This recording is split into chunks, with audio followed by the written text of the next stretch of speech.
Imagine this. A man stumbles upon a tiny, trembling baby horse trapped in a rusty cage. Little does he know, the mother is watching from the shadows, ready to do something that will leave everyone speechless. What happens next will make you rethink everything you thought you knew about trust, loyalty, and second chances. If this story touches your heart, don't forget to subscribe for more incredible tales of hope and connection between humans and animals. Leave a comment below.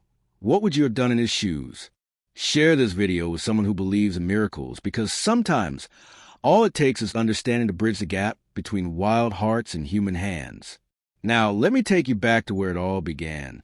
It was early morning, and Tom Rivers was driving his old pickup truck down a dusty road in the hills of Silver Ridge. The air smelled like dry grass and pine, comforting to a man who preferred solitude over city life. He wasn't heading anywhere specific. He called it wandering with purpose. Sometimes, the land seemed to guide him if he listened closely enough. For 5 years, Tom had volunteered with a local wildlife group, helping injured animals find their way back to freedom. But today was different. As he rounded a rocky bend, something glinted in the sunlight. A fallen sign, maybe? Or perhaps a trap. Curious, Tom stepped out his truck and approached cautiously. His stomach sank as the shape became clear. A rusted metal cage, far too small for comfort. Inside, curled into a ball, was a baby Mustang no older than 2 weeks. Its chestnut coat was dull with dirt, its legs tucked under its frail body. Trembling, Tom froze, his heart pounding. "Hey, buddy," he whispered softly, crouching a few feet away. The foal flinched but didn't cry. Its wide, dark eyes were filled with fear. Tom scanned the area. No tire tracks, no footprints, nothing to indicate who had left the cage there. It felt wrong, so wrong. Shaking his head, he muttered under his breath, "What kind of monster does this?" Slowly, he reached forward. The door was wired shut, crudely designed to keep the animal trapped. But Tom always kept tools in his truck. 15 minutes later, after carefully cutting to the wire and pulling open the heavy latch, he knelt by the entrance. "It's okay now," he murmured. "You're safe." The foal didn't move, not at first. Then a sound stirred in the woods behind him. Tom's spine stiffened. A low, steady breath echoed from the trees. Not a branch snapping or leaves rustling. Something deeper. Turning slowly, he saw her. 30 yards away, half hidden by brush, stood the mother. Her powerful chestnut frame looked like a statue carved by nature itself. Her black mane caught the wind, and her piercing gaze locked onto Tom, blazing with wildness, fury, and desperation. Tom didn't move. The foal let out a faint whinny, almost questioning. And then the mare took a step forward. Tom's heart raced. If she charged, he wouldn't stand a chance. She was pure muscle and instinct, but she didn't run. She didn't bolt. Instead, she stood there, trembling not with fear but with restraint.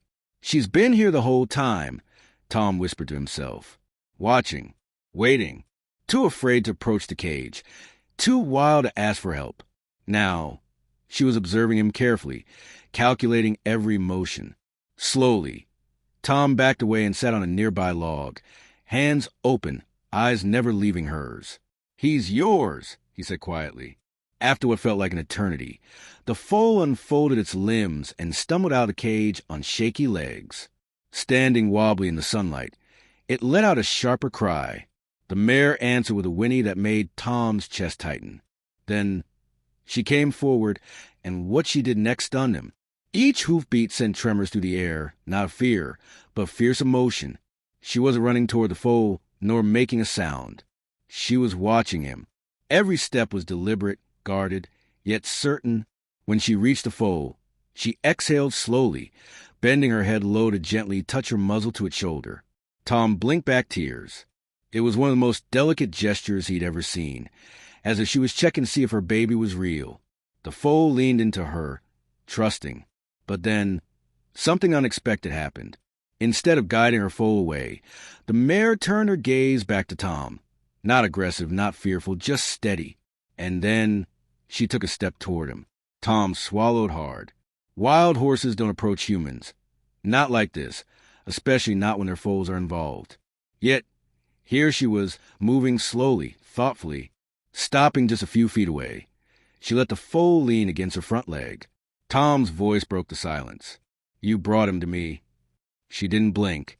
Something deep inside him shifted. He had always believed in animal instinct, but this was different. This was choice. She could have taken the foal and disappeared into the trees. She could have waited until he left, then carried her baby away. But instead, she led him right to Tom's feet. Realization hit him like a punch. She didn't just follow her instincts. She acted with purpose. That little foal was dying in that cage. If Tom hadn't come along, open it somehow, she knew he would. Slowly, Tom stood up. His boots crunched softly on the dirt, but the mare didn't flinch. He took one small step forward, then another.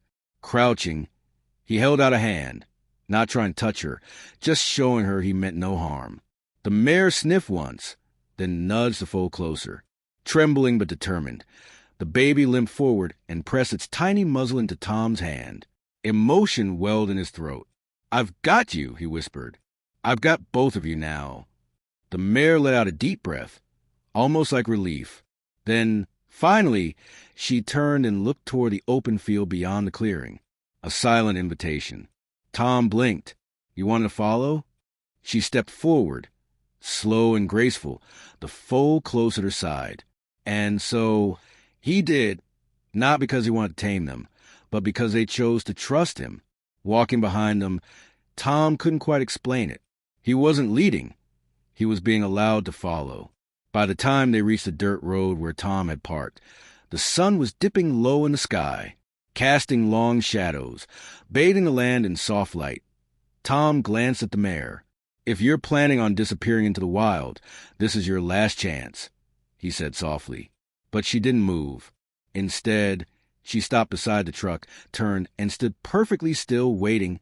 Tom opened the passenger side of the truck bed and gently lowered the tailgate. The foal, clearly too weak to walk much further, was shaking with exhaustion. Approaching carefully, Tom knelt beside him. The mare watched his every move, muscles tense.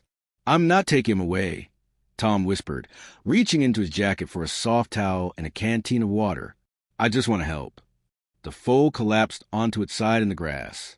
Tom wet the towel and gently wiped the dust and sweat from the young horse's coat. Letting out a faint sigh, the foal rested. Tom looked up. "I need to get him to shelter, shade, food. He's not going to last a night like this." The mare didn't flinch, but didn't stop him either. So Tom did what he never thought he'd do. Lifting the foal carefully, he laid it softly in the bed of the truck, patting it with blankets. Climbing into the driver's seat, Tom glanced in the rearview mirror, and there she was, trotting behind him, steady and unafraid, like she'd done this before. The drive to the sanctuary took nearly 45 minutes. Tom drove slower than usual, glancing into the mirror every couple of minutes to make sure she was still there. And every time she was strong, silent, watching. When they arrived, the gates of the small ranch-style sanctuary greeted them. Lights flickered on inside the barn as Tom pulled into the driveway. The foal stirred but didn't rise. Stepping out of the truck, Tom watched as the mare came to a halt just outside the open gate. Volunteers rushed out, surprised to see a wild mare following a man home. "She's not here by accident," Tom explained. Everyone fell silent as the mare stepped through the gate on her own. No saddle, no rope, no coaxing, just choice. Gently lifting the foal from the truck bed, Tom carried him into a quarantine stall lined with fresh straw, clean water, and a heat lamp. The mare stood just outside, watching.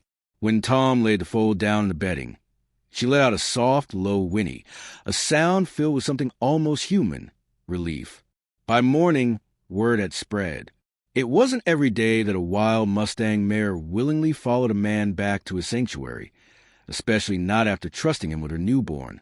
Over the next few days, the mare stayed by her foal's side without fail. She never tried to bolt, never acted out. Yet, no one dared try to touch her. Her presence commanded space, as if the wild itself had taken shape and refused to be tamed. One morning, while cleaning the stall, Tom noticed something beneath her mane, a faded brand. Carefully, he examined it and realized it was an old freeze brand from the Bureau of Land Management. Rushing to the office, he searched the adoption database. What he found made his knees go weak. This mare, named Sierra when adopted, had been rescued years ago, sent to a home that turned into a nightmare. Years later, she vanished during a failed relocation effort. Everyone thought she died or been taken by poachers. But here she was, standing in his barn, not just wild, but a survivor.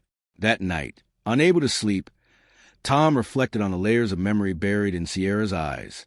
She hadn't just found him, she'd chosen him. Maybe not just because of instinct, but because she remembered what it felt like to not be saved. And she wasn't going to let that happen to her foal. A few days later, trouble arrived. Government agents came to claim Sierra, declaring her federal property. But Tom refused to let them take her. Writing letters, emails, and social media posts, he shared Sierra's story. The abuse, the escape, the survival, and how she trusted him to protect her baby. The post went viral overnight. By morning, news vans, animal rights groups, and locals gathered at the sanctuary, supporting Tom and Sierra. Faced with public pressure, the agents relented, granting temporary sanctuary status. Weeks later, Sierra and Dusty were officially registered under permanent protection. They roamed the pasture freely, finally at peace. Dusty grew stronger each day, playful and curious, while Sierra watched over him with gentleness in her eyes. One cool morning, as Tom stacked feed in the barn, Dusty trotted inside proudly. Behind him came Sierra, calm and graceful. Lowering her head, she pressed her forehead to Tom's chest. For a moment, the world stopped. There were no words to describe what passed between them. Just trust. Moral lesson. Sometimes, the wildest hearts can teach us the true meaning of trust, forgiveness, and second chances. All it takes is patience, understanding, and love.